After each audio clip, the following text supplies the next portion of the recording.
Varma sir കുളിക്കുന്നോ? അതേന്ന് സത്യമാണ്. ചന്ദ്ര സംസാരിച്ചു. വേഗം വാ. എടോ, ചന്ദ്ര സംസാരിച്ചു. താൻ ആൽഫിയെ പോയി വേഗം വിളിച്ചോണ്ടോ. അവൾ എല്ലാരും തിരിച്ചറിയുന്നുണ്ടോന്ന് എനിക്കറിയണം. ചെല്ലേ.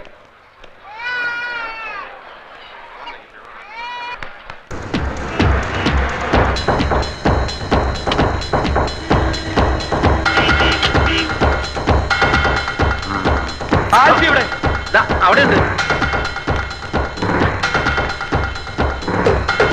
ഇവിടെ ആരെയും കാണാനില്ല. എവിടെ ആൽഫി? ഇതല്ലേ ആൽഫി? അയ്യോ, പറഞ്ഞതുപോലെ ഇയാൾ തന്നെയാണല്ലോ ആൽഫി. വെളിച്ചത്തിന് കയറി വന്നപ്പോ എനിക്ക് പെട്ടെന്ന് കണ്ടുപിടിച്ചില്ല. ഞങ്ങൾക്ക് കുറച്ച് ഫാമിലി മാറ്റേഴ്സ് സംസാരിക്കാൻ. എന്താ ഇയാൾ പുറത്തു പോ. താനേതാ? നമ്മളിവിടുത്തെ ആൽഫി. അപ്പൊ അവിടെ അവിടെ അപ്പുകുട്ടൻ ആൽഫി. ഇവിടെ ഒരു ആൽഫി, അവിടെ ഒരു ആൽഫി, അപ്പുകുട്ടൻ ആൽഫി, എല്ലാം കൂടെ എത്ര എണ്ണണ്ടടാ? ഏതാടാ നീ? 100. 100 പേരോ? അതെ, 100 പേര്. ബാക്കി 98 എവിടെയാടാ?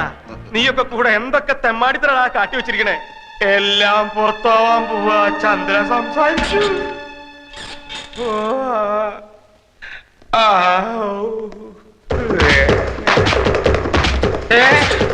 നിന്നെ ഞാൻ വിടില്ല. ഓടിപ്പോണ ആൽഫി എവിടെ? ബാങ്കിൽ പോയിരിക്കാന്നാ പറഞ്ഞ. എന്തിന്? അങ്ങനെ നീ അങ്ങനെ ഒറ്റയ്ക്ക് രക്ഷപ്പെടാൻ നോക്കണ്ട. തൂങ്ങുമ്പോ നമുക്ക് ഒരുമിച്ച് തൂങ്ങടാ.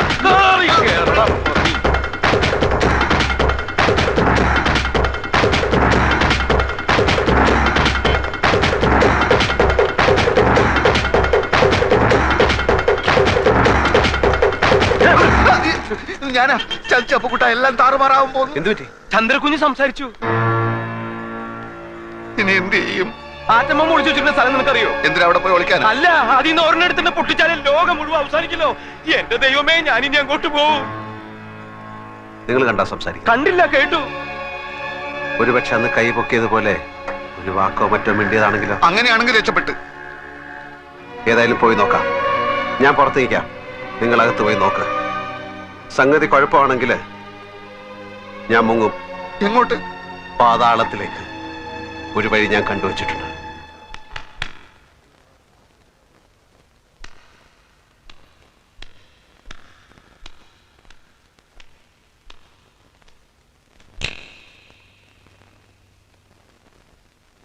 ഇവരൊക്കെ ആരാണെന്ന് മനസ്സിലാകുന്നുണ്ടോ? വല്യമ്മ,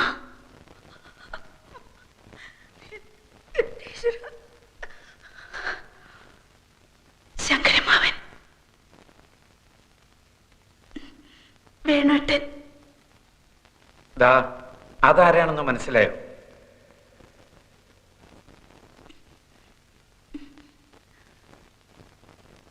ഇരവി അങ്കിൾ. വർമ്മങ്ങളും ആൽഫൊക്കെ ഇപ്പൊ വരും.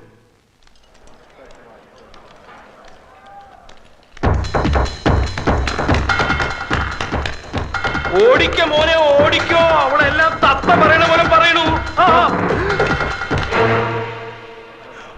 മോളെ കണ്ടില്ലേ? എനിക്കറിയാം, എക്സൈറ്റ്മെന്റ് കൊണ്ട് അവളെ കാണാൻ ബുദ്ധിമുട്ടുണ്ടാവും. എന്റെയും പ്രശ്നം തന്നെയാ. വന്നാട്ടെ, വന്നാട്ടെ.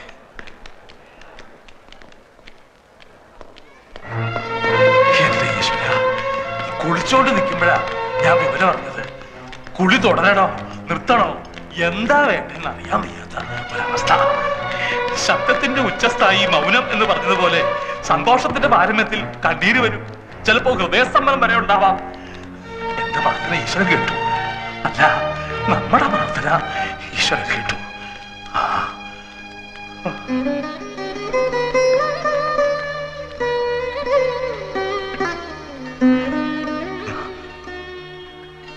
എന്തോരം നേർച്ചകളാണ് നടന്നത്.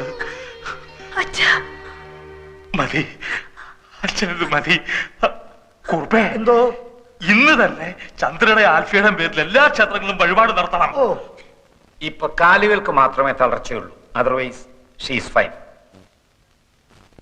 ഇത് നോക്കിയേ, ആരാന്ന്?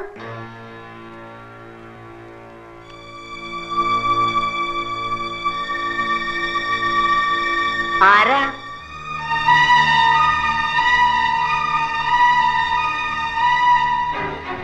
ആൽഫി.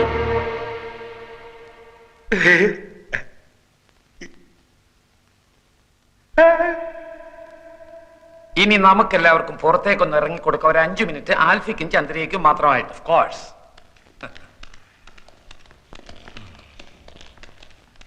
പാടോ.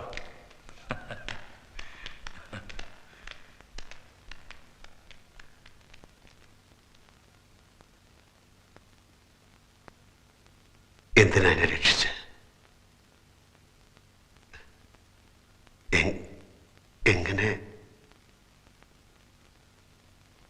എങ്ങനെ നന്ദി പറയണമെന്ന് എനിക്കറിയില്ല. കട്ടിട്ട് കടന്നു കളയാൻ വേണ്ടിയൊന്നുമല്ല, അച്ഛനെ രക്ഷിക്കാൻ വേറെ വഴിയില്ലാത്തതുകൊണ്ട് ചെയ്തു പോയതാണ്. എനിക്ക് എല്ലാറ്റിനും എനിക്ക് മാപ്പ് തരണം. ആരോടും ഒന്നും പറയണ്ട. അപ്പു പോയി ആ പണം അയക്കൂ.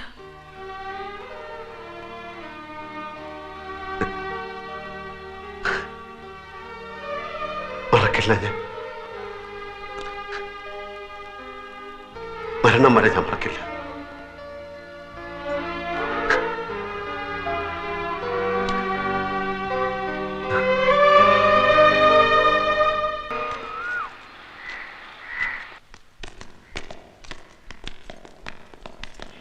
അമ്മാവാ, അമ്മാവാ, ഞാനൊരു സത്യം പറയാൻ പോവാണ്.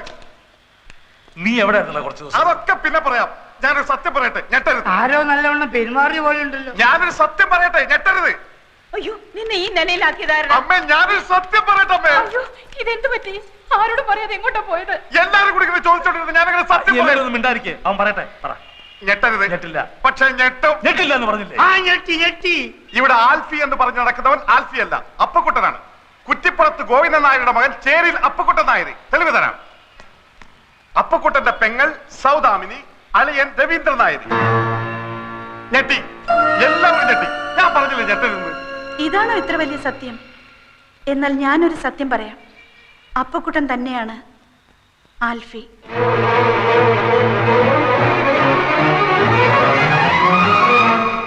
എന്താ മോളെ നീ പറയുന്നത്? അത് അപ്പുവാണ്, അപ്പക്കുട്ടൻ. എല്ലാരും കൂടെ ആ പാവത്തിനെ പിടിച്ച് ആൽഫി ആക്കിയതാ. ഇരവി, എന്താണ് കേൾക്കുന്നത്? ഒന്നും മനഃപൂർവ്വമായിരുന്നില്ല, സംഭവിച്ചു പോയതാ ഓരോരോ ചുറ്റുപാടില്. നടന്നതൊക്കെ ശരിയോ തെറ്റോ എന്ന് നോക്കിയിട്ട് ഇനി കാര്യമില്ല. ഹരിച്ചു നോക്കിയാലും ഗുണിച്ചു നോക്കിയാലും ലാഭല്ലേ ഉള്ളൂ. എനിക്കിപ്പോഴും ഒന്നും മനസ്സിലാവണില്ല. അപ്പൊ ആൽഫി എവിടെ? പറയാൻ എനിക്ക് വിഷമമുണ്ട്. പറയാതിരിക്കാൻ കഴിയാത്തതുകൊണ്ട് മാത്രം പറയാ. ലേഖ പറഞ്ഞില്ലേ, നീണ്ട മുടിയുള്ള, നീല കണ്ണുള്ള, എപ്പോഴും ഒരു കള്ളച്ചിരിയോടെ ധാരാളം തമാശകൾ പറഞ്ഞെന്നെ പൊട്ടിച്ചിരിപ്പിച്ച ചുറുചുറുക്കുള്ള ആൽഫി. മനസ്സ് മുഴുവൻ കൊടുത്ത് ഞാൻ സ്നേഹിച്ച ആൽഫി. വിവാഹത്തിന് തലേന്നാണ് ഞാൻ അറിഞ്ഞത് അയാൾക്കൊരു ഭാര്യയും കുട്ടിയും ഉണ്ടെന്ന്. ചോദിച്ചപ്പോ ഒരു കള്ളച്ചിരിയോടെ അയാൾ എന്നോട് പറഞ്ഞു, ജീവിതം ഒരു വലിയ തമാശയായിട്ടേ അയാൾ കണ്ടിട്ടുള്ളൂ എന്ന്. ആൽഫയുടെ തമാശകളിൽ ഒന്നായിരുന്നു. ഞാനും വെറുത്തുപോയി. ഞാൻ എന്നെ തന്നെ വെറുത്തുപോയി. നിങ്ങളോടൊക്കെ എന്തു പറയണം, നിങ്ങളെയൊക്കെ എങ്ങനെ നേരിടണം എന്നാലോചിച്ച് തളർന്നപ്പോൾ ആത്മഹത്യ എന്നൊരു വഴി മാത്രമാണ് ഞാൻ മുന്നിൽ കണ്ടത്. അത് അപകടമായിരുന്നില്ല, സ്വയം നശിപ്പിക്കാനുള്ള ശ്രമമായിരുന്നു. ക്ഷമിക്കണം എന്ന് പറയാൻ മാത്രമേ എനിക്കാവൂ. എഴുന്നേക്കാൻ കഴിഞ്ഞിരുന്നെങ്കിൽ അച്ഛന്റെ കാല് കെട്ടിപ്പിടിച്ച് മാപ്പ് ചോദിക്കാമായിരുന്നു. കച്ചവടം ഒന്ന് ശരിയായാല് കിട്ടുന്ന ലാഭം അപ്പ കൊടുത്ത് ചന്ദ്രയുടെ കടം തീർക്കാം. പണം കൊണ്ടുള്ള കടം. പക്ഷെ കടപ്പാട് എങ്ങനെയാ തീർക്കുന്നത്? ഇനി താമസിപ്പിക്കാതെ വർമ്മ സാറിനെ കണ്ടുള്ള വാസ്തവം തുറന്നു പറയണം. അതിനു മുമ്പ് നമുക്കൊരു വലിയ കാര്യം ചെയ്യാനില്ലേ? നമുക്ക് ചന്ദ്രയെ നടത്തിക്കണ്ടേ? വേണം. എന്റെ കൂടെ നിൽക്കൂ. തളർന്നു പോയി എന്ന തോന്നൽ ആദ്യം ചന്ദ്രയുടെ മനസ്സിന് മായ്ക്കണം. പോകാൻ കഴിയില്ല എന്ന് വിചാരിക്കുന്നിടത്തെല്ലാം കൊണ്ടുപോകണം. കാണാൻ കഴിയില്ല എന്ന് വിചാരിക്കുന്ന കാര്യങ്ങളൊക്കെ കാണിച്ചു കൊടുക്കണം. ഡൺ.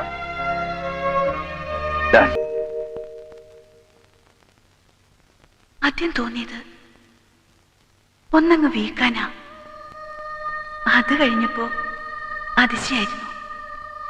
പിന്നെ കള്ളക്കഥകൾ പറഞ്ഞ് കൂത്തുകളിക്കുന്നത് കണ്ടപ്പോ സർക്കസിലെ ബഫൂണിനോടുള്ളത് പോലൊരു രസം.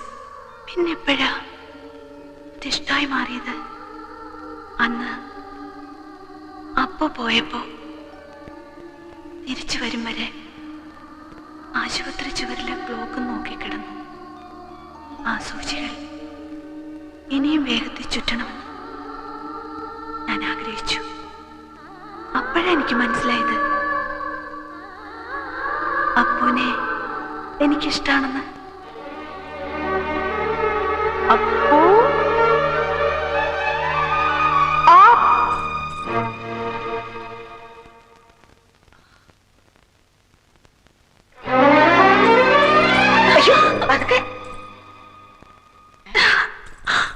എന്തു പറ്റി പെണ്ണിന്?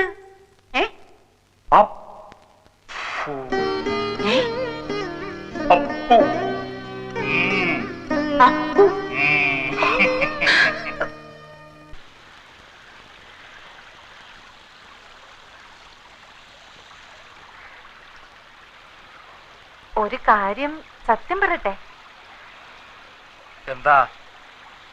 പപ്പ എപ്പോഴും നോക്കിക്കൊണ്ടിരിക്കാൻ നല്ല ശേല. ആ കണ്ണും മൂക്കും പൊടിക്കൊമ്പ മീശയും എല്ലാം കൂടെ ഒരു അരിസ്റ്റോക്രാറ്റിക് ലുക്ക് ഉണ്ട്. മതി മതി മതി മതി, വർണ്ണിച്ചത് മതി. എന്തോ കാര്യം സാധിക്കാനുണ്ടെന്ന് തോന്നുന്നു. എന്താ അത്? പറഞ്ഞോ. ഏയ് അങ്ങനെയൊന്നുമില്ല. പിന്നെ പിന്നെ കാര്യം പറഞ്ഞ കളിയാക്കരുത്. അപ്പൊ എന്തോ കുഴപ്പം പിടിച്ച കാര്യമാണല്ലോ. ആ എന്തായാലും പറഞ്ഞു പറഞ്ഞു. പിന്നെ എനിക്ക് നിനക്ക് പപ്പ വേണോ ഇത് അച്ഛനോട് പറയാൻ? നീ കാര്യം പറടാ കുട്ടാ. എനിക്ക് ഒരാളെ ഇഷ്ടാ. എന്നെ ആയിരിക്കും. അല്ല. എന്താ? എന്നെ എനിക്ക് ഇഷ്ടല്ലേ? ഇത് ആ ഇഷ്ടമല്ല, ഇത് വേറൊരു ഇഷ്ട. നിന്റെ ഇഷ്ടത്തിന്റെ ടൈപ്പൊക്കെ എനിക്ക് മനസ്സിലായി. കിടന്ന് തത്വവും പിത്തവും പറയാതെ നീ കാര്യം പറ. ഏത് വീരശൂര പരാക്രമിയാ എന്റെ കുട്ടന്റെ മനസ്സിൽ ചാടിക്കയറിയത്? പറയട്ടെ.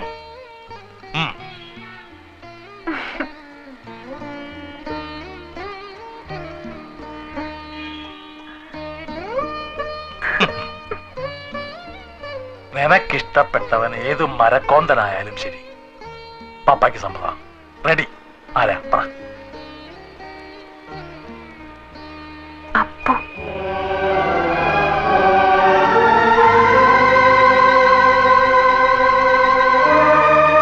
ഇതെങ്ങനെയാ പറയാന്നൊരു കൺഫ്യൂഷനിലായിരുന്നു ഞാൻ. അപ്പൂനിഷ്ടാണോ നിന്നെ? ചന്ദ്രയ്ക്ക് സുഖായിട്ട് പപ്പയുടെ മനസ്സൊന്ന് തണുത്തിട്ട് വേണം പറയാനെന്ന് വിചാരിച്ചിരിക്കുകയായിരുന്നു.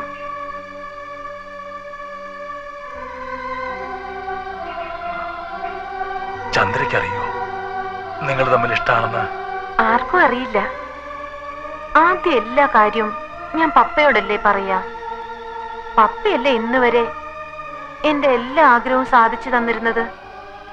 ഇനി വേണം ചന്ദ്രയോട് പറയാൻ. എന്നിട്ട് പപ്പയും ചന്ദ്രയും കൂടെ വേണം ഇരവിക്കുട്ടി പിള്ളയുടെ ചെവിയില് ഈ മന്ത്രമോതാൻ. ചന്ദ്രയോട് ഞാൻ പറയട്ടെ? ഇപ്പൊ വേണ്ട. സാധാരണ കാര്യങ്ങൾ തീരുമാനിക്കുന്ന പോലല്ലോ ഇത്. ഇക്കാര്യം ആദ്യം പറയേണ്ടത് നിന്റെ അച്ഛനോടല്ലേ. ഞാൻ ഇരവിയോട് കാണട്ടെ. അവന്റെ മനസ്സിലിപ്പോ എന്താണെന്ന് അറിയണമല്ലോ. എന്നിട്ട് മതി വേറെ ആരോടെങ്കിലും പറയുന്നത്.